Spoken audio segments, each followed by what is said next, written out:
Hello friends, ಮತ್ತೊಮ್ಮೆ ತಮಗೆಲ್ಲರಿಗೂ ನನ್ನ ಚಾನಲ್ಗೆ ಸುಸ್ವಾಗತ ಹೇಳ್ತಾ ಈ ದಿನ ನಾವು 8ನೇ ತರಗತಿಯ ಗಣಿತ ಪ್ರಕಾಶ ಹೊಸ ಒಂದು ಪಠ್ಯಪುಸ್ತಕದಿಂದ ಚಾಪ್ಟರ್ ನಂಬರ್ 4 ಚತುರ್ಭುಜಗಳು ಈ ಪಾಠದ ಮುಂದಿನ ವಿಡಿಯೋನ ನೋಡೋಣ. ಫ್ರೆಂಡ್ಸ್, ಇಲ್ಲಿಯವರೆಗೆ ನಮ್ಮ ಚಾನಲ್ನ ಸಬ್ಸ್ಕ್ರೈಬ್ ಮಾಡಿಲ್ಲ ಅಂತಂದರೆ ಪ್ಲೀಸ್ ಸಬ್ಸ್ಕ್ರೈಬ್ ಮಾಡಿ, ಲೈಕ್ ಮಾಡಿ, ಶೇರ್ ಮಾಡಿ. ಬನ್ನಿ, ಮೊದಲನೇ ಪ್ರಶ್ನೆ ಇಲ್ಲಿ ಏನಿದೆಯಪ್ಪ ಅಂತಂದರೆ ಇಲ್ಲಿ 4.2 ಅಲ್ಲಿ ಚತುರ್ಭುಜದಲ್ಲಿ ಕೋನಗಳು. ಫ್ರೆಂಡ್ಸ್, ಇಲ್ಲಿನ ಹಿಂದಿನ ಎಲ್ಲ ವೀಡಿಯೋಸ್ಗಳು ನನ್ನ ಒಂದು ಚಾನಲ್ನ ಪ್ಲೇಲಿಸ್ಟಲ್ಲಿದೆ, ಸೊ ನೀವು ಅಲ್ಲಿ ಹೋಗಿ ಚೆಕ್ ಮಾಡಬಹುದು. 3 ಕೋನಗಳು 90 ಡಿಗ್ರಿಗೆ ಸಮಾನವಾಗಿರುವ ಮತ್ತು 4ನೇ ಕೋನವು 90 ಡಿಗ್ರಿಗೆ ಸಮಾನವಾಗಿರದ ಚತುರ್ಭುಜವನ್ನು ರಚಿಸಲು ಸಾಧ್ಯವೇ? ಏನು ಹೇಳ್ತಾ ಇದ್ದಾರಪ್ಪ ಅವರು ಅಂತಂದರೆ, ಸೊ ಬನ್ನಿ ನೋಡೋಣ. ಒಂದು ಚತುರ್ಭುಜವನ್ನು ರಚಿಸಬೇಕಂತೆ. ಸೊ ಬನ್ನಿ, ಯಾವುದಾದ್ರೂ ಒಂದು ಚತುರ್ಭುಜವನ್ನು ರಚಿಸೋಣ. ಈ ರೀತಿಯಾಗಿ ನಾನು ಬಿಡಿಸ್ತೀನಿ ಅಂದ್ಕೊಳ್ಳಿ. ಅವ್ರು ಏನು ಹೇಳ್ತಾ ಇದ್ದಾರೆ, 3 ಕೋನಗಳು 90 ಡಿಗ್ರಿ ಇರಬೇಕಂತೆ. ಇದು 3 ಕೋನಗಳು 90 ಡಿಗ್ರಿ. ಇನ್ನೊಂದು ಕೋನ ಇದೆಯಲ್ವಾ, ಅದು 90 ಡಿಗ್ರಿ ಇರಬಾರ್ದಂತೆ. 90 ಡಿಗ್ರಿಗೆ ಸಮಾನವಾಗಿರದ ಅಂದರೆ ಇರಬಾರ್ದು ಅಂತಹ ಚತುರ್ಭುಜವನ್ನು ರಚಿಸಲು ಸಾಧ್ಯವೇ? ಹಾಗಾದರೆ ಬನ್ನಿ ನೋಡೋಣ. ಓಕೆ, ಬನ್ನಿ, ಇಲ್ಲಿ ನಾನು ಒಂದು ಚತುರ್ಭುಜವನ್ನು ಬಿಡಿಸ್ತೀನಿ. ಇದು ರಫ್ ಆಗಿ ಹಾಕಿರೋದು. ಸೊ ಈಗ ನಾನು ಚತುರ್ಭುಜವನ್ನು ಬಿಡಿಸ್ತಾ ಇದ್ದೀನಿ 4ನೇ ಒಂದು ಕೋನವನ್ನು ಹುಡ್ಕೋಕ್ಕೋಸ್ಕರ. ಸೊ ಇದಕ್ಕೆ ನಾನು ಎ ಬಿ ಸಿ ಡಿ ಅನ್ನೋದನ್ನ, ಸೊ ಇಲ್ಲಿ ನಾನಿಲ್ಲಿ ಒಂದು ಕರ್ಣವನ್ನು ಬಿಡಿಸ್ತೇನೆ. Okay, fine. ಹಾಗಾದರೆ ತ್ರಿಭುಜ ಎ ಡಿ ಸಿ, ಈ ತ್ರಿಭುಜವನ್ನು ತಗೊಳ್ತಾ ಇದ್ದೀನಿ. ತ್ರಿಭುಜ ಎ ಡಿ ಸಿಯಲ್ಲಿ ನಮಗೆ ಗೊತ್ತುಂಟು, ಇದನ್ನು ನಾವು ಕೋನ 1 ಅಂತ ತೊಗೊಳ್ಳೋಣ, ಇದನ್ನು 2 ಅಂತ ತೊಗೊಳ್ಳೋಣ, ಇದನ್ನು 3 ಅಂತ ತೊಗೊಳ್ಳೋಣ. ಸೊ ಕೋನಗಳನ್ನು ನಾನು ಮೆನ್ಷನ್ ಮಾಡ್ಕೊಳ್ತಾ ಹೋಗ್ತೀನಿ. 3 ತೊಗೊಂಡಿದ್ದೀನಿ. ನೆಕ್ಸ್ಟು ಇದು 4ನೇ ಕೋನ, ಇದು 5ನೇ ಕೋನ, ಇದು 6ನೇ ಕೋನ. ಓಕೆ, ಹಾಗಾದರೆ ನಾನಿಲ್ಲಿ ತ್ರಿಭುಜ ಎ ಡಿ ಸಿಯಲ್ಲಿ ಕೋನ 1, ಕೋನ 2 ಪ್ಲಸ್ ಕೋನ 6 ಎಷ್ಟಾಗುತ್ತೆ? ಕೋನ 1 ಪ್ಲಸ್ ಕೋನ 2 ಪ್ಲಸ್ ಕೋನ 6 ಸೇರಿಸ್ಬಿಟ್ಟು 180 ಡಿಗ್ರಿ ಆಗುತ್ತೆ. ಯಾಕಪ್ಪ ಅಂತ ಅಂದರೆ ಒಳಕೋನಗಳ ಮೊತ್ತ 180 ಡಿಗ್ರಿ ಅಲ್ವಾ? ತ್ರಿಭುಜದ ಒಳಕೋನಗಳ ಮೊತ್ತ 180 ಡಿಗ್ರಿ ಆಗಿರುತ್ತೆ. ಇದಕ್ಕೆ ರೀಸನ್ನು ಸಹ ಇಲ್ಲಿ ಬರೆದ್ಬಿಟ್ವಿ. ಇದನ್ನು ನಾನು ಫಸ್ಟ್ ಅಂತ ಹೇಳಿಬಿಟ್ಟು ತೊಗೊಳ್ತೀನಿ. ಈಗ ಇನ್ನೊಂದು ತ್ರಿಭುಜ ತೊಗೊಳ್ತೀನಿ, ಅದು ಇದು ತ್ರಿಭುಜ ಎ ಬಿ ಸಿ. ತ್ರಿಭುಜ ಎ ಬಿ ಸಿಯಲ್ಲಿ ತೊಗೊಳ್ಳೋಣ. ಇದರೊಳಗಡೆ ಅದೇ ರೀತಿ ನೋಡಿದ್ರೆ ಕೋನ 3, ಕೋನ 4, ಕೋನ 5 ಇದು ಸಹ ಎಷ್ಟಾಗಿರುತ್ತೆ? 180 ಡಿಗ್ರಿ ಆಗುತ್ತೆ. Okay, fine. 3, 4, 5 180 degree. Same reason, ಒಳಕೋನಗಳ ಮೊತ್ತ. ಇದನ್ನು ನಾನು 2ನೇ ಒಂದು ಸ್ಟೇಟ್ಮೆಂಟ್ ಅಂತ ತೊಗೊಳ್ತೀನಿ. ಈಗ ನಾನು ಕೋನ 1 ಈ ಸ್ಟೇಟ್ಮೆಂಟ್ ಈಕ್ವೇಷನ್ 1, 2 1 + 2 ಮಾಡಿದಾಗ ಏನೇನಾಗುತ್ತೆ ನೋಡೋಣ. ಕೋನ 1, ಕೋನ 2 ಪ್ಲಸ್ ಕೋನ 6 ಮೇಲುದು ಕೂಡಿಸ್ತಾ ಇದ್ದೀನಿ, ಪ್ಲಸ್ ಕೋನ 3 ಪ್ಲಸ್ 4 ಅಂತ ಅಂದರೆ LHS RHS ಅನ್ನು ಸಪ್ರೇಟ್, ಇವನ್ನೆಲ್ಲ ಸಪ್ರೇಟಾಗಿ ಆ್ಯಡ್ ಮಾಡಿ, ಈ ಕಡೆದನ್ನು ಸಪ್ರೇಟಾಗಿ ಆ್ಯಡ್ ಮಾಡಿ. ಕೋನ 5 = 180 ಪ್ಲಸ್ 180. ಈ 180 ಈಕ್ವೇಷನ್ 1 180, ಈಕ್ವೇಷನ್ 2 180. ಓಕೆ, ಇಲ್ಲಿ ಬರೋಣ ಈಗ. ಓಕೆ, ಕೋನ L1 ಅಂತ ಅಂದರೆ ಯಾವುದು? ಡಿ ಇದೆಯಲ್ವಾ, ಡೈರೆಕ್ಟಾಗಿ ಡಿ ಅಂತ ಬರ್ಕೊಳ್ಳೋಣ. ಸೊ ಹಾಗಾದರೆ L2 ಇದೆಯಲ್ವಾ, L2 ಮತ್ತು L3 ಸೇರಿಸ್ಬಿಟ್ಟು ಏನಾಗುತ್ತೆ? ಕೋನ ಎ ಆಗುತ್ತೆ. ಮತ್ತೊಂದ್ಸಲ ಹೇಳ್ತೀನಿ, ಕೋನ 2 ಮತ್ತು ಕೋನ 3 ಸೇರಿಸ್ಬಿಟ್ಟು ಒಂದು ಕೋನ ಆಗುತ್ತೆ, ಅದುವೇ ಕೋನ ಎ. ಓಕೆ, ಇದ್ರದ್ದು ಕತೆ ಆಯಿತು, ಈ ಕತೆನೂ ಆಗಿದೆ. ಕೋನ ಎ ಮಾಡಿದ್ದೀನಿ ಅದಕ್ಕೆ. ಓಕೆ, ಪ್ಲಸ್ ಕೋನ 6 ಮತ್ತು ಕೋನ 5, ಕೋನ 6 ಮತ್ತು 5 ಎಷ್ಟಾಗುತ್ತೆ? ಇದು ಯಾವುದಾಗುತ್ತೆ? ಸಿ ಆಗುತ್ತೆ. ಇದನ್ನು ತೊಗೊಳ್ತಿದ್ದೀನಿ, ಸಿ ಮತ್ತು ಕೋನ 5, ಇದಕ್ಕೆ ನಾವು ತೊಗೊಳ್ಬಹುದು ಕೋನ ಸಿ ಅಂತ ಹೇಳಿ. ಅದಾದಮೇಲೆ ಯಾವುದು ಉಳಿತು? ಕೋನ ಬಿ 4 ಡೈರೆಕ್ಟಾಗಿ ಬರ್ಬೋದು. ಓಕೆ, 180 ಪ್ಲಸ್ 180 ಎಷ್ಟಾಯಿತು? 360 ಡಿಗ್ರಿ.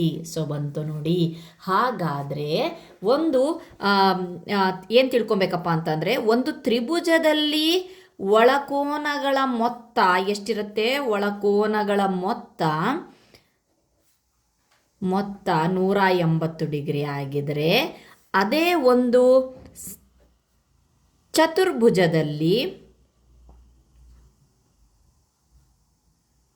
ಚತುರ್ಭುಜದಲ್ಲಿ ಒಳಕೋನಗಳ ಮೊತ್ತ ಎಷ್ಟಿರುತ್ತೆ? 360 ಡಿಗ್ರಿ ಇರುತ್ತೆ. ಇದು ಪ್ರೂವ್ ಆಗಿದೆ ನೋಡಿ, 360. ಎ ಬಿ ಸಿ ಡಿ ಈ 4 ಕೋನಗಳನ್ನು ನಾವು ಕೂಡಿಸಿದಾಗ ಉತ್ತರ ನಮಗೆ 360 ಡಿಗ್ರಿ ಬರುತ್ತೆ. ಅದೇ ನಾನು ಒಂದು ತ್ರಿಭುಜ ತಗೊಂಡೆ ಅಂತ ಅಂದರೆ ಅದರ ಒಂದು 3 ಕೋನಗಳ ಮೊತ್ತ ಎಷ್ಟಿರುತ್ತೆ? 180 ಡಿಗ್ರಿ ಇರುತ್ತೆ. ಅಂದರೆ ನಾವಿನ್ನೂ ಸಹ ಈ ಒಂದು ಕ್ವಶನಿಗೆ ಆನ್ಸರ್ ಮಾಡಿಲ್ಲ. ನಾವು ಒಂದು ನಿಯಮಕ್ಕೆ ಬರ್ತಾ ಇದ್ದೀವಿ. ಏನಪ್ಪ ಅಂತಂದರೆ ಚತುರ್ಭುಜದ 4 ಕೋನಗಳ ಅಂತಂದರೆ ಇಲ್ಲಿ ಒಳಗಡೆ ಕೋನಗಳಿದಾವಲ್ಲ, ಈ 4 ಕೋನಗಳನ್ನು ಕೂಡಿಸಿದಾಗ ಟೋಟಲ್ ನಮಗೆ 360 ಡಿಗ್ರಿ ಬರುತ್ತೆ. ನಾನು ಇಲ್ಲಿ ತ್ರಿಭುಜವನ್ನು ತೋರಿಸಿದ್ದೆ, ಈಗ ನಾನು ಇದನ್ನು ತೋರಿಸ್ತಾ ಇದ್ದೀನಿ 360 ಡಿಗ್ರಿ. ತ್ರಿಭುಜದ 3 ಕೋನಗಳ ಮೊತ್ತ 180 ಡಿಗ್ರಿ ಆದರೆ ಇಲ್ಲಿ 4 ಕೋನಗಳ ಮೊತ್ತ 360 ಡಿಗ್ರಿ ಇರುತ್ತೆ. Okay fine. ನೆಕ್ಸ್ಟ್ ಇನ್ನೂ ಸಿಂಪಲ್ ಆಗಿ ಹೇಳಬೇಕು ಅಂತ ಅಂದರೆ ಚತುರ್ಭುಜ ಅಂತ ಅಂದರೆ ಮೊದಲನೇದಾಗಿ ನಾವು ಆಯತದ ಬಗ್ಗೆ ತಿಳ್ಕೊಂಡಿದ್ವಿ. ಆಯತದಲ್ಲಿ ಏನಿರುತ್ತಪ್ಪ ಅಂತ ಅಂದರೆ ಆಯತ ನೀವು ನೋಡ್ಬೋದು, ಆಯತದಲ್ಲಿ ಎಲ್ಲ ಕೋನಗಳು 90 ಡಿಗ್ರಿ ಇರುತ್ತೆ. 90 90 90 90 90 180 ಮತ್ತು ಕೆಳಗಡೆ 180 ಎಷ್ಟಾಯಿತು? 360 ಆಯಿತು. ಅದಾದಮೇಲೆ ನೆಕ್ಸ್ಟ್ ಒಂದು ಚತುರ್ಭುಜ ನೋಡಿದ್ವಿ. ಅದು ಯಾವುದಪ್ಪ ಅಂತ ಅಂದರೆ ಸ್ಕ್ವೇರ್ ಅಥವಾ ಚೌಕವನ್ನು ನೋಡಿದ್ವಿ. ಇದರೊಳಗೂ ಸಹ ಎಲ್ಲವೂ 90 ಡಿಗ್ರಿ ಇರುತ್ತೆ. ಇದನ್ನು ಸಹ ಎಷ್ಟಾಯಿತು? 360. ಅಂಡರ್ಸ್ಟುಡ್. ಏನಪ್ಪ ಅಂತಂದರೆ ಚತುರ್ಭುಜ, ಈ ಚತುರ್ಭುಜದಲ್ಲಿ ಅದು ಯಾವುದೇ ಆಗಿರ್ಬೋದು, ಆ ಚತುರ್ಭುಜದಲ್ಲಿ ಎಲ್ಲ ಕೋನಗಳ ಮೊತ್ತ ಎಷ್ಟಿರುತ್ತೆ? 360 ಡಿಗ್ರಿ ಇರುತ್ತೆ. Okay fine. ನಾವಿನ್ನೂ ಇದನ್ನು ಫೈಂಡ್ ಔಟ್ ಮಾಡಿಲ್ಲ. ಇದಕ್ಕೆ ಮುಂದುವರೆದುಕೊಂಡು ಮುಂದಕ್ಕೆ ಹೋಗೋಣ. ಏನಪ್ಪ ಅಂತಂದರೆ ಅವನೇನು ಹೇಳಿದಾನೆಪ್ಪ ಅಂತಂದರೆ ಅವನ ಲೆಕ್ಕದಲ್ಲಿ ಇದು 90 ಡಿಗ್ರಿ ಇದೆಯಂತೆ, ಇದು 90 ಡಿಗ್ರಿ ಇದೆಯಂತೆ, ಇದು 90 ಡಿಗ್ರಿ ಅಂತೆ. ಆದರೆ ಬಟ್ ಇದು ಮಾತ್ರ 90 ಡಿಗ್ರಿ ಇರಬಾರ್ದಂತೆ. ಸೊ ಆಯಿತು, ಬನ್ನಿ ನೋಡೋಣ. 90 + 90 + 90 ಪ್ಲಸ್ ಎ ಅಂದ್ಕೊಳ್ಳೋಣ. ಸದ್ಯಕ್ಕೆ ಇದನ್ನು ನಾನು ಎ ಅಂದ್ಕೊತೀನಿ. ಎ ಈಸ್ ಈಕ್ವಲ್ ಟು ಎಷ್ಟಿರಬೇಕು ನಮಗೆ? ಈಗ ನಾವು ಹಿಂದಿನ ಪೇಜಲ್ಲಿ ಕಂಡು ಹಿಡಿದ್ವಿ, ಚತುರ್ಭುಜದಲ್ಲಿ ಎಲ್ಲ ಕೋನಗಳ ಮೊತ್ತ 360 ಡಿಗ್ರಿ ಆಯಿತು. 90 90 90 270 plus a is equal to 360. Okay, a is equal to 360 degree. ಇದು ಈ ಕಡೆ ಹೋದಾಗ 270 ಮೈನಸ್ ಆಯಿತು. ಎ ಈಸ್ ಈಕ್ವಲ್ ಟು 360ರಲ್ಲಿ 270 ಹೋದರೆ 90 ಡಿಗ್ರಿ. ಸೊ ಎ ಅನ್ನೋದು 90 ಡಿಗ್ರಿ ಅಂತ ಬಂದ ಮೇಲೆ ಸೊ ಅದಕ್ಕಿಂತ ಚಿಕ್ಕ ಒಂದು 90ಕ್ಕೆ ಸಮಾನವಾಗಿರದ ಚತುರ್ಭುಜವನ್ನು ರಚಿಸೋಕ್ಕೆ ನಾವು ಸಾಧ್ಯನೇ ಇಲ್ಲ. ಯಾಕೆ ಅಂತಂದರೆ ಇಲ್ಲೆಲ್ಲವೂ ಸಹ 390 ಕೊಟ್ಟಾದಮೇಲೆ 4ನೇದು ನಾವು 360ರಲ್ಲಿ ಅದನ್ನು ಕಳೆದ್ವಿ ಅಂತ ಅಂದರೆ ಸೊ ಆನ್ಸರ್ ಇದೂ ಸಹ 90 ಡಿಗ್ರಿ ಬರುತ್ತೆ. ಹಾಗಂತ ಹೇಳ್ಬಿಟ್ಟು ಎಲ್ಲ ಕೋನಗಳು 90 ಡಿಗ್ರಿ ಬರುತ್ತಾ ಅಂತ ಕೇಳ್ತಾ ಇರೋದಲ್ಲ. ಸದ್ಯಕ್ಕೆ ಈ ಒಂದು ಎಕ್ಸಾಂಪಲಿಗೆ ನಾವಿಲ್ಲಿ ಉತ್ತರ ಕೊಟ್ಟಿರೋದು. Okay fine. ನೆಕ್ಸ್ಟ್ ನೋಡೋಣ. ಓಕೆ, ನೀವು ನೋಡಬಹುದು ಇಲ್ಲಿ ಫೈನಲ್ ಆಗಿ ಕೊಟ್ಟಿದ್ದಾರೆ. ಯಾವುದೇ ಚತುರ್ಭುಜದಲ್ಲಿನ ಎಲ್ಲ ಕೋನಗಳ ಮೊತ್ತ 360 ಡಿಗ್ರಿ ಇರುತ್ತೆ. ವೆರಿ ಇಂಪಾರ್ಟೆಂಟ್ ಇದು. ಓಕೆ, ಯಾವುದೇ ಚತುರ್ಭುಜ ಆಗಿರಬಹುದು. 4ನೇ ಕೋನವು ಲಂಬಕೋನವಲ್ಲದಿದ್ದರೂ ಚತುರ್ಭುಜವು 3 ಲಂಬಕೋನಗಳನ್ನು ಹೊಂದಿರುವುದು ಅಸಾಧ್ಯ. ಒಂದು ವೇಳೆ 4ನೇ ಕೋನ ಇಲ್ಲಿ ನಾವು ತೋರಿಸಿದ್ವಲ್ಲ, ಇದು 90 ಡಿಗ್ರಿ ಇಲ್ಲಪ್ಪ, ಹಾಗಂತ ಅಂದರೆ ಈ 3 ಕೋನಗಳು 90 ಡಿಗ್ರಿ ಇರೋಕ್ಕೆ ಸಾಧ್ಯನೇ ಇಲ್ಲ. ಯಾಕೆ ಅಂತಂದರೆ 90 90 90 270 ಆಗಿಬಿಡ್ತು. ನೆಕ್ಸ್ಟ್ ನಂಬರ್ ಅದು 90 ಆಗಿಬಿಡುತ್ತೆ. ಇಲ್ಲಿ ಮಾಡಿ ನೋಡಿದ್ದೀವಿ ನಾವು. ಹಾಗಾಗಿಬಿಟ್ಟು 90ಕ್ಕಿಂತ ಕಡಿಮೆ ಆಗಿರೋಕ್ಕೆ ಚಾನ್ಸಸ್ ಇರೋದೇ ಇಲ್ಲ. Okay fine. ನೆಕ್ಸ್ಟ್ ನೋಡೋಣ. 4.3 ಸಮಾಂತರ ಅಭಿಮುಖ ಬಾಹುಗಳನ್ನು ಹೊಂದಿರುವ ಹೆಚ್ಚಿನ ಚತುರ್ಭುಜಗಳು. ಓಕೆ, ಇಲ್ಲಿ ಏನು ಕೊಟ್ಟಿದ್ದಾನೆ? ಆಯತಗಳು ಹಾಗೆ ಚೌಕಗಳು ಸಮಾಂತರ ಅಭಿಮುಖ ಬಾಹುಗಳನ್ನು ಹೊಂದಿದೆ. ಹೌದಲ್ವಾ? ನಾವೇನು ಆಯತದಲ್ಲಿ ಇಷ್ಟು ದಿನ ನಾವು ಕಲ್ತಿದ್ವಿ ಅಂತ ಹೇಳಿ, ಆಯತದಲ್ಲಿ ಸಮಾಂತರ ಏನಿದೆ ಅವ್ರು ಕೊಟ್ಟಿದ್ದಾರೆ, ಸಮಾಂತರ ಅಭಿಮುಖ ಬಾಹುಗಳನ್ನು ಹೊಂದಿದೆ. ಸಮಾಂತರವಾಗಿದ್ದಾವೆ ಅಲ್ವಾ? ಇದನ್ನು ಮುಂದುವರಿಸ್ಕೊಂಡ್ರೆ ಈ ಒಂದು ರೇಖೆಗಳು ಯಾವತ್ತೂ ಸೇರೋದಿಲ್ಲ. ಸಮಾಂತರವಾಗಿದೆ ಮತ್ತು ಅಭಿಮುಖ ಬಾಹುಗಳನ್ನು ಹೊಂದಿದೆ. ಇದು ಇದಕ್ಕೆ ಸಮಾಂತರವಾಗಿದೆ, ಇದು ಇದಕ್ಕೆ ಸಮಾಂತರವಾಗಿದೆ. ಅದೇ ನೆಕ್ಸ್ಟ್ ಚೌಕಕ್ಕೆ ಬಂದಾಗ ಇದು ಸಹ ಈ ಒಂದು ರೇಖೆ ಇದಕ್ಕೆ ಸಮಾಂತರವಾಗಿದೆ, ಈ ಒಂದು ರೇಖೆ ಈ ಒಂದು ರೇಖೆಗೆ ಸಮಾಂತರವಾಗಿದೆ ಅಂತ ಹೇಳ್ಬಿಟ್ಟು ನಾವು ಆಲ್ರೆಡಿ ತಿಳ್ಕೊಂಡಿದ್ದೀವಿ. ನೆಕ್ಸ್ಟ್ ನೋಡೋಣ. ಹಾಗಾದರೆ ಕ್ವಶನ್ ಮುಂದುವರಿಯುತ್ತೆ. ಆಯತಗಳಲ್ಲದ ಸಮಾಂತರ ಅಭಿಮುಖ ಬಾಹುಗಳನ್ನು ಹೊಂದಿರುವ ಚತುರ್ಭುಜಗಳಿವೆಯೇ? ಈ ರೀತಿಯೊಂದನ್ನು ರಚಿಸಲು ಪ್ರಯತ್ನಿಸೋಣ. ಆಯತಗಳಲ್ಲದ ಅಂತ ಕೇಳ್ತಿದ್ದಾರೆ ಅಂತಂದರೆ are there quadrilaterals that have parallel opposite side that are not rectangles ಅಂತ ಹೇಳಿ ಕೊಡ್ತಾ ಇದ್ದಾರೆ. ಏನಪ್ಪ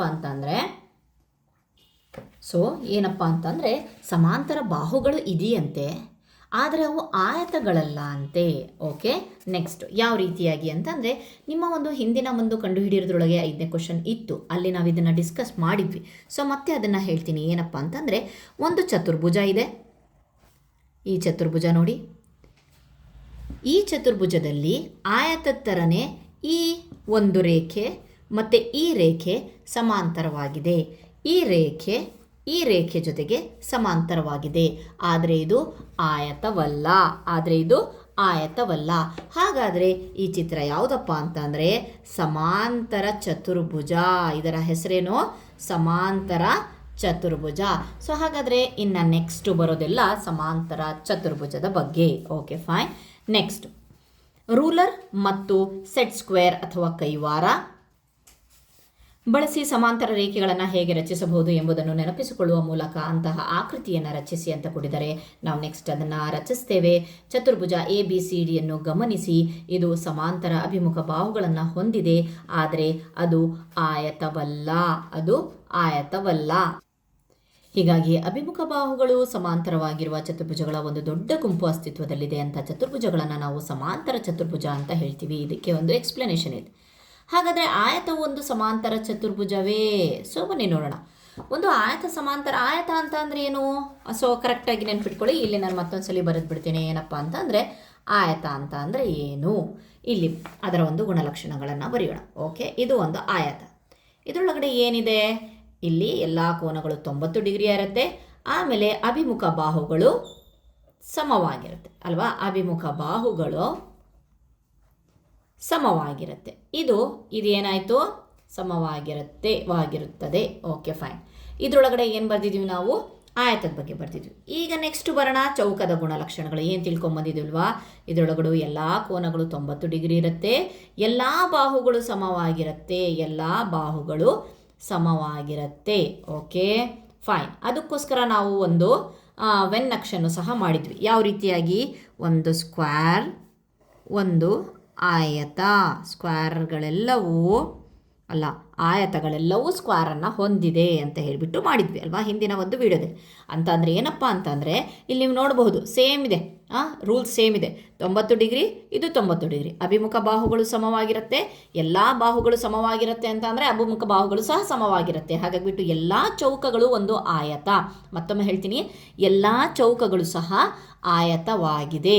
ಓಕೆ, ಆದರೆ ಎಲ್ಲ ಆಯತಗಳು ಚೌಕಗಳಲ್ಲ. ಹಿಂದಿನ ವಿಡಿಯೋದಲ್ಲಿ ನಾನು ಕರೆಕ್ಟಾಗಿ ಎಕ್ಸ್ಪ್ಲೇನ್ ಮಾಡಿದ್ದೇನೆ. ಇದಕ್ಕೆ ಬೇರೆ ಎಕ್ಸಾಂಪಲ್ಸ್ಗಳೆಲ್ಲ ಕೊಟ್ಟು. ಓಕೆ, ಈಗ ಬರೋಣ. ಅವ್ರು ಕೇಳಿರೋ ಪ್ರಶ್ನೆ ಏನಪ್ಪ ಅಂದರೆ ಆಯತನ ಒಂದು ಸಮಾಂತರ ಚತುರ್ಭುಜನ ವೆನ್ನಕ್ಷೆ ಮತ್ತೆ ಫಾಲೋ ಆಗುತ್ತೆ. ಏನಪ್ಪ ಅಂತಂದರೆ ಹೌದು, ಆಯತ ಒಂದು ಸಮಾಂತರ ಚತುರ್ಭುಜ. ಯಾಕೆ ಹಾಗಾದರೆ? ಸಮಾಂತರ ಚತುರ್ಭುಜದ ಒಂದು ಇದನ್ನು ಮಾಡೋಣ. ಏನು ಗುಣಲಕ್ಷಣ ಇಲ್ಲಿ ಬರೋದ್ವಲ್ಲ ಆ ರೀತಿಯಾಗಿ ಬರೋಣ.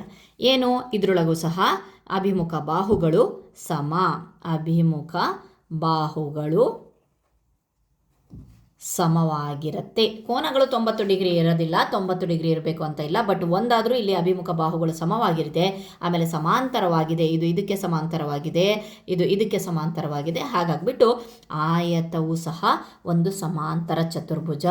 ಚೌಕ ಒಂದು ಆಯತ, ಆಯತ ಒಂದು ಸಮಾಂತರ ಚತುರ್ಭುಜ ಅಂತ ಹೇಳಿಬಿಟ್ಟು ನಾವು ಇಲ್ಲಿ ಹೇಳಬಹುದು. ಓಕೆ, ಸೊ ಇನ್ನು ನೀವು ಕ್ಲೀನಾಗಿ ನೆನ್ಪಿಟ್ಕೊಬೇಕು ಅಂತ ಅಂದರೆ ನಾವು ಯಾವ ರೀತಿಯಾಗಿ ಮಾಡೋಣ ಅಂತ ಅಂದರೆ ಇಲ್ಲಿ ನೋಡಿ, ಒಂದು ಚೌಕ ತೊಗೊಳ್ತೇನೆ. ಇದು ಒಂದು ಆಯತನೂ ಹೌದು, ಇದು ಒಂದು ಸಮಾಂತರ ಚತುರ್ಭುಜನೂ ಹೌದು. ಓಕೆ, ಅದೇ ಬರೋಣ. ಈಗ ಆಯತವನ್ನು ತೊಗೊಳ್ತೇನೆ. ಇದು ಚೌಕ ಆಗೋಕ್ಕೆ ಸಾಧ್ಯ ಇಲ್ಲ. ಯಾಕೆಂತಂದರೆ ಚೌಕದ ಗುಣಲಕ್ಷಣ ಎಲ್ಲ ಬಾಹುಗಳು ಸಮ. ಆಯತದಲ್ಲಿ ಎಲ್ಲ ಬಾಹುಗಳು ಸಮ ಇರೋದಿಲ್ಲ. ಇದು ಒಂದು ವೇಳೆ 5 ಇದ್ದರೆ ಇದು 5 ಇರುತ್ತೆ, ಇದು 3 ಇದ್ದರೆ ಇದು ಒಂದು ಚೌಕ ಅಲ್ಲ ಅಲ್ವಾ? ಸೊ ಹಾಗಾಗಿಬಿಟ್ಟು ಚೌಕ ಅಲ್ಲ. ಸೊ ಆಯತ ಒಂದು ಸಮಾಂತರ ಚತುರ್ಭುಜ. ಯಾಕೆಂತಂದರೆ ಇದರೊಳಗಡೆ ಅಭಿಮುಖ ಬಾಹುಗಳು ಸಮವಾಗಿರುತ್ತೆ. ಸೊ ಇಷ್ಟು ನೆನ್ಪಿಟ್ಕೊಂಡ್ರೆ ಸಾಕಾಗತ್ತೆ ನಿಮಗೆ ಅಂದ್ಕೊಂಡು ನೆಕ್ಸ್ಟ್ ಮುಂದಿನದನ್ನು ಹೇಳು. ಮುಂದಿನಲ್ಲಿ ಏನಿದೆ? ಸೊ ಅದನ್ನೇ ಇಲ್ಲಿ ನೀವು ವೆನ್ನಕ್ಷೆಯಲ್ಲಿ ಕೊಟ್ಟಿದ್ದಾರೆ. ಸೊ 4 ಸೆಂಟಿಮೀಟರ್ 5 ಸೆಂಟಿಮೀಟರ್ ಉದ್ದದ ಪಾರ್ಶ್ವಬಾಹುಗಳು ಮತ್ತು ಅವುಗಳ ನಡುವೆ 30 ಡಿಗ್ರಿ ಕೋನ ಇರುವ ಸಮಾಂತರ ಚತುರ್ಭುಜವನ್ನು ಅಳೆಯಿರಿ. ಸೊ ಬನ್ನಿ ಅಳೆಯೋಣ. ಓಕೆ, ಇದರೊಳಗಡೆ ಏನು ಇದನ್ನು ನಾವು ರಚಿಸಬೇಕು ಅಂತಂದರೆ ಫಸ್ಟ್ ಏನು ಕೇಳಿದರೆ 4 ಸೆಂಟಿಮೀಟರ್ ಅಲ್ವಾ? ಸೊ ಬನ್ನಿ ನಾವು ಸ್ಕೇಲ್ನಲ್ಲಿ ಫಸ್ಟು 4 ಸೆಂಟಿಮೀಟರನ್ನು ನಾನು ಇಲ್ಲಿ ಮಾರ್ಕ್ ಮಾಡ್ತಾ ಇದ್ದೀನಿ. ಇಲ್ಲಿಂದ 4 ಸೆಂಟಿಮೀಟರ್. Okay fine. ಇಲ್ಲಿಂದ ಇಲ್ಲಿ ನಾವು 5 ಸೆಂಟಿಮೀಟರ್ನ ಬೇಸಾಗಿ ತೊಗೊಂಡ್ರೆ 5 ಸೆಂಟಿಮೀಟರ್. ಇಲ್ಲಿಂದ ಇಲ್ಲಿವರೆಗೆ 4 ಸೆಂಟಿಮೀಟರ್ ಇದೆ. Okay fine. ನೆಕ್ಸ್ಟ್ ಕಾಣಿಸ್ತಾ ಇದ್ದೀನಿ ಅಂದ್ಕೊಂಡಿದ್ದೀನಿ. ನೆಕ್ಸ್ಟು 30 ಡಿಗ್ರಿ, ಅವ್ರು ಎಷ್ಟು ಹೇಳಿದ್ದಾರೆ, 30 ಡಿಗ್ರಿಯನ್ನು ನಾವು ಮಾರ್ಕ್ ಮಾಡಬೇಕಂತೆ. ಸೊ ಕೋನ ಮಾಪಕದ ಸಹಾಯದಿಂದ ನಾವು 30 ಡಿಗ್ರಿಯನ್ನು ಈ ಪಾಯಿಂಟಿಂದ ಸ್ಟಾರ್ಟ್ ಮಾಡಿ, ಈ ಪಾಯಿಂಟ್ ಸ್ಟಾರ್ಟಿಂಗ್ ಪಾಯಿಂಟ್ ಇದೆಯಲ್ಲ ಆ ಪಾಯಿಂಟಿಂದ ಸ್ಟಾರ್ಟ್ ಮಾಡಿ 30 ಡಿಗ್ರಿಯನ್ನು ನಾವು ಮಾರ್ಕ್ ಮಾಡೋಣ. ಓಕೆ, ಬನ್ನಿ, ಇಲ್ಲಿಗೆ 30 ಡಿಗ್ರಿ ಆಯಿತು. ಸೊ ಈಗ ನಾವು ಅದನ್ನು ಸೇರಿಸೋಣ. Okay fine. ಸ್ಕೇಲ್ನ ಸಹಾಯದಿಂದ ನಾವು ಇದನ್ನು ಈ ಬಿಂದು ಮತ್ತು ಈ ಬಿಂದುವನ್ನು ಸ್ವಲ್ಪ ಎನ್ಲಾರ್ಜ್ ಉದ್ದಕ್ಕೂ ಸಹ ನಮಗೆ ಗೊತ್ತಿಲ್ಲ ಅಲ್ವಾ. ಸೊ ಈಗ ಸದ್ಯಕ್ಕೆ ನಾವೇನು 4 ಸೆಂಟಿಮೀಟರ್ ತೊಗೊಂಡಿದ್ದೀವಿ, 30 ಡಿಗ್ರಿಯನ್ನು ಮಾಡಿದ್ದೀವಿ. ಇದಾದಮೇಲೆ ನೆಕ್ಸ್ಟು ಇನ್ನೊಂದು ಬಾಹು ಎಷ್ಟಿದೆಯಂತೆ, 5 ಸೆಂಟಿಮೀಟರ್ ಇದೆಯಂತೆ. ಸೊ ಈ ಒಂದು ಕೈವಾರದ ಸಹಾಯದಿಂದ ನಾವೇನು ಮಾಡ್ತಾ ಇದ್ದೀವಿ, ಇವಾಗ ಪೆನ್ಸಿಲನ್ನು ಅಡ್ಜಸ್ಟ್ ಮಾಡಿಕೊಂಡು 5 ಸೆಂಟಿಮೀಟರ್ನ ಒಂದು ಕಂಸವನ್ನು ಎಳಿಬೇಕು. ಯಾವ ರೀತಿಯಾಗಿ ಎಳಿಬೇಕು ಅಂತಂದರೆ ಸ್ಕೇಲ್ನಲ್ಲಿ 5 ಸೆಂಟಿಮೀಟರ್ ತೊಗೋಬೇಕು. Okay fine. 5ರಿಂದ ಲಾಸ್ಟ್ 0ದವರೆಗೆ ನಾವು ಆ ಒಂದು 5 ಸೆಂಟಿಮೀಟರ್ನ ಇಲ್ಲಿ ಸ್ಟಾರ್ಟಿಂಗ್ ಪಾಯಿಂಟಲ್ಲಿ ಇಟ್ಕೊಂಡು ಈ ಒಂದು ಗೆರೆಯಲ್ಲಿ ನಾವೇನು ಮಾಡಬೇಕು, ಒಂದು ಕಂಸವನ್ನು ಹಾಕಬೇಕು. ಓಕೆ, ಹಾಕಾಯಿತು. ಈಗ ಈ ಡಿಸ್ಟೆನ್ಸ್ ಮತ್ತು ಈ ಡಿಸ್ಟೆನ್ಸ್ ಎಷ್ಟಿದೆ, 5 ಸೆಂಟಿಮೀಟರ್ ಇದೆ. ಸೊ ನಮಗೆ ಕೊಟ್ಟಿರೋದಷ್ಟೇ 4 ಸೆಂಟಿಮೀಟರ್ ಮತ್ತು 5 ಸೆಂಟಿಮೀಟರ್ ಕೊಟ್ಟಿದೆ. ಬಟ್ ನಮಗೆ ಒಂದು ಗೊತ್ತುಂಟು, ಏನಪ್ಪ ಅಂತಂದರೆ ಸಮಾಂತರ ಚತುರ್ಭುಜದಲ್ಲಿ ಅಭಿಮುಖ ಬಾಹುಗಳು ಸಮಾಂತರವಾಗಿರುತ್ತೆ ಅಂತ ಹೇಳಿ ಸಮವಾಗಿರುತ್ತೆ ಮತ್ತು ಸಮಾಂತರವಾಗಿರುತ್ತೆ ಅನ್ನೋದು ಗೊತ್ತು. ಹಾಗಾಗಿಬಿಟ್ಟು ನಾವೇನು ಮಾಡಬೇಕಪ್ಪ ಅಂತಂದರೆ ಈಗ ಸಮಾಂತರ ಅಂತ ಅಂದರೆ ಸೊ ಇಲ್ಲಿ 4 ಸೆಂಟಿಮೀಟರ್, ಇದು ನೆಕ್ಸ್ಟ್ ಸಮವಾಗಿರೋದನ್ನು ನೆಕ್ಸ್ಟ್ ನೋಡೋಣ. ಫಸ್ಟು ಸಮಾಂತರವನ್ನು ಬಿಡಿಸ್ಕೊಳ್ಳೋಣ. ಈ ರೀತಿಯಾದಂತಹ ಒಂದು ಉಪಕರಣ ನಿಮ್ಮ ಒಂದು ಜಾಮೆಟ್ರಿ ಬಾಕ್ಸಲ್ಲಿ ಇದೆಯಲ್ವಾ, ಅದನ್ನು ಯಾವ ರೀತಿಯಾಗಿ ನಾವು ಎಕ್ಸಾಕ್ಟಾಗಿ ಈ ಒಂದು ಲೈನಿಗೆ ಇಡಬೇಕು, ಇದರ ಒಂದು ಮೂಲೆ. Okay fine. ಸೊ ಇದಕ್ಕೆ ನಾವು ಸಮಾಂತರ ಮಾಡ್ತಾ ಇರೋದು. ಈಗ 4 ಸೆಂಟಿಮೀಟರ್ಗೆ ಸಮಾಂತರವನ್ನು ಮಾಡ್ತಿರುವಾಗ ಇಲ್ಲಿ ಇಟ್ಟಿದ್ದೀನಲ್ವ ನಾನು ಎಕ್ಸಾಕ್ಟಾಗಿ. Okay fine. ನೆಕ್ಸ್ಟು ಇಲ್ಲಿ ಸ್ಕೇಲನ್ನು ಮುಂಭಾಗದಲ್ಲಿ ಇದರ ಒಂದು ಎಡ್ಜಿಗೆ ನಾವು ಇಟ್ಟಾಗ ಇಲ್ಲಿ ಏನು ನಾವು ಲೈನನ್ನು ಎಳಿತೀವೋ ಅದು ಈ ಲೈನ್ಗೆ ಸಮಾಂತರವಾಗಿರುತ್ತೆ. ಓಕೆ, ಈ ಲೈನ್ಗೆ ಸಮಾಂತರವಾಗಿರುತ್ತೆ. Okay fine. ನೆಕ್ಸ್ಟ್ ಈಗ ನಾವು ಎಷ್ಟಿರುತ್ತೆ, ಇದು 4 ಸೆಂಟಿಮೀಟರ್ ಇದೆ ಅಂತಂದರೆ ಇದೆಷ್ಟಿರುತ್ತೆ, 4 ಸೆಂಟಿಮೀಟರ್ ಇರುತ್ತೆ. ಸೊ ಬನ್ನಿ, ಸ್ಕೇಲ್ನ ಸಹಾಯದಿಂದ ಮತ್ತೆ ನಾವು 4 ಸೆಂಟಿಮೀಟರ್ನ ಅಡ್ಜಸ್ಟ್ ಮಾಡಿಕೊಂಡು ಮತ್ತೆ ನಾವು ಕಂಸವನ್ನು ಎಳಿತೀವಿ. ಇಲ್ಲಿ ಎಳಿತೀವಿ. Okay fine. ಯಾವ ರೀತಿಯಾಗಿ ಇಲ್ಲಿಂದ ಇಲ್ಲಿಗೆ ಎಳಿತೀವಿ. ಸೊ ಹಾಗಾದರೆ ಇದೆಷ್ಟಿದೆ, 4 ಸೆಂಟಿಮೀಟರ್ ಇದೆ. ಸೊ ಈ ಒಂದು ಪಾಯಿಂಟನ್ನು ಮತ್ತು ಇಲ್ಲಿ ಸ್ಟಾರ್ಟಿಂಗಲ್ಲಿ ನಾವು ಪಾಯಿಂಟ್ ತೊಗೊಂಡಿದ್ದೀವಲ್ವ 4 ಸೆಂಟಿಮೀಟರ್ನ ಎಡ್ಜ್, ಅದಕ್ಕೆ ನಾವಿವಾಗ ಸೇರಿಸೋಣ. Okay fine.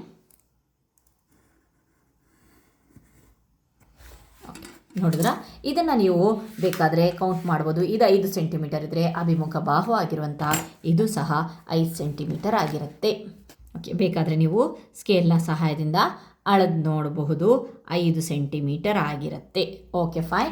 ನಾವು ಫಸ್ಟು ಏನು ಮಾಡಿದ್ವಿ, ಮತ್ತೊಂದು ಸಲ ಹೇಳ್ತೇನೆ, ರಿಪೀಟ್ ಮಾಡ್ತೇನೆ. ಫಸ್ಟು 4 ಸೆಂಟಿಮೀಟರ್ನ ನಾವು ಸ್ಕೇಲ್ನ ಸಹಾಯದಿಂದ ಅಳೆದ್ವಿ. ಅದಾದಮೇಲೆ ನೆಕ್ಸ್ಟ್ 30 ಡಿಗ್ರಿಯನ್ನು ಬಿಡಿಸಿದ್ವಿ. ಅದಾದಮೇಲೆ ಅದನ್ನು ಗೆರೆ ಹಾಕಿಬಿಟ್ಟು ಇಲ್ಲಿಂದ ಈ ಪಾಯಿಂಟಿಂದ ಇನ್ನೊಂದು ಬಾಹು 5 ಸೆಂಟಿಮೀಟರ್ನ ಎಳಿ. ಅದಾದಮೇಲೆ ನೆಕ್ಸ್ಟು ಈ ಒಂದು ಉಪಕರಣವನ್ನು ಬಳಸಿ ಮತ್ತು ಸ್ಕೇಲ್ನ ಸಹಾಯದಿಂದ ಒಂದು ಇದಕ್ಕೆ ಸಮಾಂತರವಾಗಿರುವಂಥ ಒಂದು ಗೆರೆಯನ್ನು ಎಳೆದ್ವಿ. ಇದಕ್ಕೆ ಸಮಾಂತರವಾಗಿರುವಂಥ ಇದು ಗೆರೆ. ಓಕೆ, ಇಲ್ಲಿ ಮತ್ತೆ ಈ 4 ಸೆಂಟಿಮೀಟರ್ ಇಂದ ಆಪೋಸಿಟ್ ಸೈಡು ಸಹ 4 ಸೆಂಟಿಮೀಟರ್ ಇರುತ್ತೆ. 4 ಸೆಂಟಿಮೀಟರ್ ಕಟ್ ಮಾಡಿ ಈ ಒಂದು ಎಡ್ಜಸ್ಸು ಸಹ ನಾವು ಸೇರಿಸಿದ್ವಿ. Okay fine. ನೆಕ್ಸ್ಟ್ ನೋಡೋಣ. ಹಾಗಾದರೆ ಸಮಾಂತರ ಚತುರ್ಭುಜದ ಉಳಿದ ಕೋನಗಳು ಯಾವುವು, ಉಳಿದ ಬಾಹುಗಳ ಉದ್ದಗಳು ಎಷ್ಟು, ಇವುಗಳನ್ನು ನೀವು ತಾರ್ಕಿಕವಾಗಿ ಅಥವಾ ಪ್ರಾಯೋಗಿಕವಾಗಿ ಕಂಡುಹಿಡಿಯಬಹುದೇ ಎಂದು ನೋಡಿ. ಹಾಗಾದರೆ ಸೊ ನೆಕ್ಸ್ಟ್ ನಾವು ನೋಡೋಣ ನಿರ್ಧಾರಕ. ಅದಕ್ಕೆ ರಿಲೇಟೆಡ್ ಆಗಿ ನಿರ್ಧಾರಕ ಸ್ಟಾರ್ಟ್ ಆಗುತ್ತೆ. ಸಮಾಂತರ ಚತುರ್ಭುಜದ ಕೋನಗಳ ಬಗ್ಗೆ ನಾವು ಏನು ಹೇಳಬಹುದು. ನಾನು ಆಲ್ರೆಡಿ ನನ್ನ ಒಂದು ಹಿಂದಿನ ವಿಡಿಯೋದಲ್ಲಿ ನಿರ್ಧಾರಕ ಅಂದ್ರೇನು, ಗುಣಲಕ್ಷಣಕ್ಕೆ ಏನು ವ್ಯತ್ಯಾಸ ಅನ್ನೋದನ್ನು ನಾನು ಹೇಳಿದೆ ಅಲ್ವಾ. ನಿರ್ಧಾರಕ ಅಂತ ಅಂದರೆ ಈಗ ನಾವು ಸಾಬೀತುಪಡಿಸಬೇಕು, ಗುಣಲಕ್ಷಣಗಳ ಒಂದು ವ್ಯಾಖ್ಯಾನಗಳ ಪ್ರಮೇಯಗಳ ಒಂದು ಆಧಾರದ ಮೇಲೆ ನಾವು ಏನು ಸಾಧಿಸಬೇಕೋ ಅದನ್ನು ನಾವು ನಿರ್ಧಾರಕ ಅಂತ ಹೇಳ್ತೀವಿ. ಸೊ ಬನ್ನಿ ನೋಡೋಣ. ಈಗ ನಾವು ನಿರ್ಧಾರಕದಲ್ಲಿ ಮುಂದಕ್ಕೆ ಹೋಗೋಣ. ಯಾವುದು, ನಿರ್ಧಾರಕ ಸಂಖ್ಯೆ 6. ಈಗ ಇಲ್ಲಿ ಅವರು ಆಲ್ರೆಡಿ ಒಂದು ಚಿತ್ರವನ್ನು ಕೊಟ್ಟಿದ್ದಾರೆ ಈ ರೀತಿಯಾಗಿ. Okay fine. ನೆಕ್ಸ್ಟ್ ಸಮಾಂತರ ಚತುರ್ಭುಜದ ಕೋನಗಳ ಬಗ್ಗೆ ನಾವು ಹೇಳಬೇಕಂತೆ. ಸೊ ನಮಗೆ ಗೊತ್ತಿಲ್ಲ, ಆಯತದ ಬಗ್ಗೆ ಗೊತ್ತುಂಟು, ಎಲ್ಲ ಕೋನಗಳು 90 ಡಿಗ್ರಿ, ಚೌಕದ ಬಗ್ಗೆ ಗೊತ್ತು, ಎಲ್ಲ ಕೋನಗಳು 90 ಡಿಗ್ರಿ. ಈಗ ನಾವು ಸಮಾಂತರ ಚತುರ್ಭುಜದ ಬಗ್ಗೆ ನಾವು ತಿಳ್ಕೊಬೇಕು. ಸಮಾಂತರ ಚತುರ್ಭುಜದಲ್ಲಿ ಅಭಿಮುಖ ಬಾಹುಗಳು ಸಮವಾಗಿರುತ್ತೆ ಅಂತ ಗೊತ್ತು. ಇದು 4 ಸೆಂಟಿಮೀಟರ್, ಇದು 4 ಸೆಂಟಿಮೀಟರ್, ಇದು 5 ಇದ್ದರೆ ಇದು 5 ಸೆಂಟಿಮೀಟರ್ ಅಲ್ವಾ. ಹಾಗಾದರೆ ಕೋನಗಳು ಹಾಗೆ ಇರುತ್ತೆ ಅದು ಗೊತ್ತಿಲ್ಲ, ಅದನ್ನು ನಾವು ಫೈಂಡ್ ಔಟ್ ಮಾಡಬೇಕು. ಓಕೆ, ಬನ್ನಿ ನೋಡೋಣ. ಸೊ ಈಗ ಅದಕ್ಕೆ ಇಲ್ಲಿ ನಾನು ಇದನ್ನು ಚಿತ್ರ ಬಿಡಿಸ್ಕೊಂಡ್ಬಿಡ್ತೇನೆ. ಸೊ ಏನು ನಿಮ್ಮ ಟೆಕ್ಸ್ಟ್ ಬುಕ್ ಎಲ್ಲಿದೆಯಲ್ಲ ಅದೇ ಚಿತ್ರವನ್ನು ಬಿಡಿಸ್ತಾ ಇದ್ದೀನಿ, ಕೈಯಿಂದ ಚಿತ್ರ ಬಿಡಿಸ್ತಿದ್ದೀನಿ ಮಕ್ಕಳ. ಸೊ ಹಾಗಾಗಿಬಿಟ್ಟು ಸ್ವಲ್ಪ ಮೆಜರ್ಮೆಂಟ್ ಇದಾಗಬಹುದು, ಅರ್ಥ ಮಾಡ್ಕೊಳ್ಳಿ. ABCD ಅಂತ ಕೊಟ್ಟಿದ್ದೇನೆ. ಇದು 4 ಸೆಂಟಿಮೀಟರ್ ಅಂತೆ, ಇದು 5 ಸೆಂಟಿಮೀಟರ್ ಅಂತೆ. Okay fine. ಹಾಗಾದರೆ ನಾವು ಸ್ಟಾರ್ಟ್ ಮಾಡೋಣ. ಏನಂತ ಹೇಳಿಬಿಟ್ಟು, ಸೊ ನಮಗೆ ಏನು ಗೊತ್ತುಂಟು, ಅದಕ್ಕಿಂತ ಮುಂಚಿನ ಒಂದು ವಿಚಾರದಲ್ಲಿ ನೋಡಿದ್ರೆ, ಸಮಾಂತರ ಚತುರ್ಭುಜದಲ್ಲಿ ಅಂತ ಅಲ್ಲ, 2 ರೇಖೆಗಳು ಸಮಾಂತರವಾಗಿದ್ದರೆ, ಬೇಸಿಕ್ ಹೇಳ್ತಾ ಇರೋದು ನಾನು, 2 ರೇಖೆಗಳು ಸಮಾಂತರವಾಗಿದ್ದರೆ ಅವುಗಳ ಒಂದು ಛೇದಕವನ್ನು ನಾವು ತಗೊಳ್ಳೋಣ. Okay fine. ಒಂದು ಛೇದಕ ಛೇದಕ ಅಂತಂದರೆ ಈ ರೀತಿಯಾಗಿ ಮೀಟ್ ಆಗ್ತಾವಲ್ವ. ಸೊ ಅಲ್ಲಿ ಛೇದಕವನ್ನು ಕೊಟ್ಟಾಗ ಒಳಗಡೆನ ಈ ರೀತಿಯಾದಂತಹ ಏನಿಲ್ಲಿ ಒಳಗಡೆ ಇದಾವಲ್ವ ಪಾರ್ಶ್ವ ಒಳಕೋನಗಳು, ಪಾರ್ಶ್ವ ಅಂತ ಅಂದರೆ ಅಕ್ಕಪಕ್ಕ ಈ ರೀತಿಯಾಗಿ ಪಾರ್ಶ್ವದಲ್ಲಿರುವ ಒಳಕೋನಗಳ ಮೊತ್ತ 180 ಡಿಗ್ರಿ ಆಗಿರುತ್ತೆ. ಇದು ಆಲ್ರೆಡಿ ಪ್ರೂವ್ ಆಗಿರೋದು. ಇದು ಒಂದು ನಿಯಮ ಅಂತ ಹೇಳ್ಬೋದು, ಅಥವಾ ಇದು ಒಂದು ಏನೋ ಸತ್ಯ ಅಂತ ಹೇಳ್ಬೋದು. ಓಕೆ, ಏನಂತ ಹೇಳ್ತಿದ್ದಾರೆ ಅವರು, ಈ ರೀತಿಯಾಗಿ 2 ಸಮಾಂತರ ಒಂದು ರೇಖೆಗಳ ಒಂದು ಛೇದಕ ಏರ್ಪಟ್ಟಾಗ ಆ ಛೇದಕದಲ್ಲಿ ಪಾರ್ಶ್ವದಲ್ಲಿರುವ ಒಳಕೋನಗಳ ಮೊತ್ತ 180 ಡಿಗ್ರಿ ಇರುತ್ತಂತೆ. ಸೊ ಹಾಗಾದರೆ ಬನ್ನಿ ಇದನ್ನು ಸಹ ನಾವು ಏನು ಅಂದ್ಕೊಳ್ಳೋಣ, ಸಮಾಂತರ ರೇಖೆ ಅಂದ್ಕೊಳ್ಳೋಣ. ಈ ರೀತಿಯಾಗಿ ಇದನ್ನು ನಾವು ಒಂದು ಛೇದಕ ಅಂದ್ಕೊಳ್ಳೋಣ. ಯಾವ ರೀತಿಯಾಗಿ, ಇದು ಒಂದು ಛೇದಕ. ಓಕೆ, ಕಂಟಿನ್ಯೂ ಆಗಿದೆ ಅಂದ್ಕೊಳ್ಳಿ. ಸೊ ಛೇದಕ ಅಂದಾಗ ಇಲ್ಲಿ ಯಾವ ರೀತಿಯಾಗಿ ಇವೆರಡರ ಮೊತ್ತ 180 ಡಿಗ್ರಿ ಆಯಿತು, ಈ 2 ಕೋನಗಳ ಮೊತ್ತ 180 ಡಿಗ್ರಿ ಆಗಿರಲೇಬೇಕಲ್ವಾ. ಸೊ ಬನ್ನಿ ಹಾಗಾದರೆ ಮುಂದೆ ನೋಡೋಣ. ಸೊ ಕೋನ 1 ಅಂತ ಅಂದ್ಕೊಳ್ಳೋಣ. ಇದನ್ನು ಗೊತ್ತಿಲ್ಲ, ಕೋನ 1 ಪ್ಲಸ್ ಕೋನ 30 ಡಿಗ್ರಿ, ಕೋನ ಎ ಅಂತ ಅಂದರೆ 30 ಡಿಗ್ರಿ ಎಷ್ಟಾಗಬೇಕಂತೆ, 180 ಡಿಗ್ರಿ ಆಗುತ್ತಂತೆ. ಕೋನ 1 180 ಡಿಗ್ರಿ ಮೈನಸ್ 30 ಡಿಗ್ರಿ, ಕೋನ 1 180ರಲ್ಲಿ 30 ಹೋದರೆ 150 ಡಿಗ್ರಿ. ಓಕೆ, ಸಿಕ್ತು. ಹಾಗಾದರೆ ಕೋನ ಎಷ್ಟು ಸಿಕ್ತು, 150 ಡಿಗ್ರಿ ಸಿಕ್ತು ನಮಗೆ. ಯಾವುದರ ಆಧಾರದ ಮೇಲೆ, ಈ ಒಂದು ಪಾರ್ಶ್ವ ಒಳಕೋನಗಳ ಮೊತ್ತ 180 ಡಿಗ್ರಿ. ಓಕೆ, ಇಲ್ಲಿ ಬರಿಬೇಕಾಗತ್ತೆ ನಾವು, ಯಾಕೆ 180 ಡಿಗ್ರಿ ಅಂತ ಹೇಳಿದ್ರೆ ಅದನ್ನು ರೀಸನ್ ಬರಿಬೇಕಾಗತ್ತೆ. ಪಾರ್ಶ್ವ ಒಳಕೋನಗಳ ಮೊತ್ತ 180 ಡಿಗ್ರಿ. ಓಕೆ, ಅದೇ ರೀತಿ ಈಗ ನಾವೇನು ಮಾಡ್ತೀವಪ್ಪ ಅಂತ ಅಂದರೆ ಈ ಒಂದು ಛೇದಕವನ್ನು ತಗೊಳ್ತೀವಿ. ಓಕೆ, ಈಗ ನೋಡಿ ನಾನು ಬೇರೆ ಒಂದು ಕಲರನ್ನು ಯೂಸ್ ಮಾಡ್ತೇನೆ. ಸೊ ಈ ಲೈನನ್ನು ನೋಡಿ ಈಗ. ಓಕೆ, ಈ ಲೈನು ಮತ್ತು ಈ ಲೈನು. ಓಕೆ, ಇಲ್ಲಿ ಏನಾಗ್ತಿದೆ ಅಂತ ನೋಡಿದಾಗ ಇಲ್ಲೂ ಸಹ ಈ ರೀತಿಯಾಗಿ ಬರುತ್ತೆ ನಿಮ್ಮ ಚಿತ್ರ. ಈ ರೀತಿಯಾಗಿ ಬಂದಾಗ ಇದು ಸಹ ಪಾರ್ಶ್ವ ಒಳಕೋನಗಳಾಯ್ತಲ್ವಾ, ಇವುಗಳ ಸಹ ಮೊತ್ತನೂ ಸಹ 180 ಡಿಗ್ರಿ ಆಗುತ್ತೆ. ಹಾಗಾಗಿಬಿಟ್ಟು ಮತ್ತೆ ನಾವು ಅದೇ ರೀತಿ ಮಾಡ್ತೇವೆ. ಇದಕ್ಕೆ ನಾನು ಕೋನ 2 ಅಂತ ಕೊಟ್ಟಾಗ 150 ಡಿಗ್ರಿ ಪ್ಲಸ್ 2 ಕೋನ 2 = 180 ಡಿಗ್ರಿ.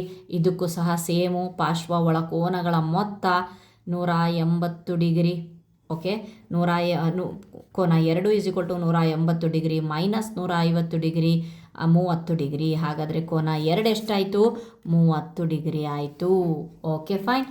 ಈಗ ನಾವು ಅದೇ ರೀತಿ ಚಿತ್ರವನ್ನು ನೋಡಿದಾಗ ಇದನ್ನು ಛೇದಕವಾಗಿ ತಗೊಂಡಾಗ ಇವೆರಡು ಒಂದು ಸಮಾಂತರ ರೇಖೆಗಳು ಅಂತ ತಗೊಂಡಾಗ ಇಲ್ಲೂ ಅದೇ ರೀತಿಯಾದಂತಹ ಒಂದು ಪಾರ್ಶ್ವ ಒಳಕೋನಗಳ ಮೊತ್ತ 180 ಡಿಗ್ರಿಯ ನಿಯಮಗಳು ನಿಮಗೆ ಮತ್ತೆ ಕಾಣಿಸುತ್ತೆ. Okay fine. ಹಾಗಾದರೆ ಇದು ಕೋನ 4 ಅಂತ ಅಂದ್ಕೊಂಡ್ರೆ ಸೇಮ್ ಆಯಿತು. ಎಷ್ಟು, ಕೋನ 30 ಡಿಗ್ರಿ ಪ್ಲಸ್ ಕೋನ 4 = 180 ಡಿಗ್ರಿ. ಸೇಮ್ ಪಾರ್ಶ್ವ ಒಳಕೋನಗಳ ಮೊತ್ತ 180 ಡಿಗ್ರಿ. ಓಕೆ, 4 ಇಟ್ಟೆ 180 ಡಿಗ್ರಿ ಮೈನಸ್ 30 ಡಿಗ್ರಿ ಮಾಡಿದೆ, 4 = 150 ಡಿಗ್ರಿ. 180ರಲ್ಲಿ 30 ಹೋದರೆ 150. ಈ ಚಿತ್ರ ನೀವು ನೋಡಬಹುದು. ಏನು ಅವ್ರು ಏನು ಹೇಳ್ತಾ ಇದ್ದಾರೆ, ಸಮಾಂತರ ಚತುರ್ಭುಜದಲ್ಲಿ ಪಾರ್ಶ್ವ ಜೋಡಿಗಳ ಮೊತ್ತ 180 ಡಿಗ್ರಿ ಆಗಿರುವುದನ್ನು ಮತ್ತು ಅಭಿಮುಖ ಕೋನಗಳ ಜೋಡಿಗಳು ಸಮ ಆಗಿರೋದನ್ನು ನಾವು ನೋಡಬಹುದು. ಇವೆರಡು ಕೂಡಿಸಿದ್ರೆ 180 ಆಗಬೇಕು, ಇವೆರಡು ಕೂಡಿಸಿದ್ರೆ 180 ಆಗಬೇಕು, ಇವೆರಡು ಕೂಡಿಸಿದ್ರೆ 180 ಆಗಬೇಕು, ಇವೆರಡು ಕೂಡಿಸಿದ್ರೆ 100. ಅದ್ರ ಜೊತೆಗೆ ಅಭಿಮುಖ ಕೋನಗಳು ಸಮವಾಗಿದೆ. ನೀವು ನೋಡ್ಬೋದು, ಇದು 30 ಇದ್ರೆ ಇದಕ್ಕೆ ಅಭಿಮುಖ ಕೋನ ಯಾವುದು? ಇದು 30 ಡಿಗ್ರಿ. ಇದು 150 ಆದರೆ ಇದಕ್ಕೆ ಅಭಿಮುಖ ಕೋನ ಯಾವುದು? 150 ಡಿಗ್ರಿ. ಓಕೆ, ಸೊ ಅವು ಸಮ ಆಗಿದೆ ಅನ್ನೋದನ್ನು ನಾವು ಯಾವುದು ಈ ಒಂದು ನಿರ್ಧಾರಕದಲ್ಲಿ ಪ್ರೂವ್ ಮಾಡಿದ್ವಿ.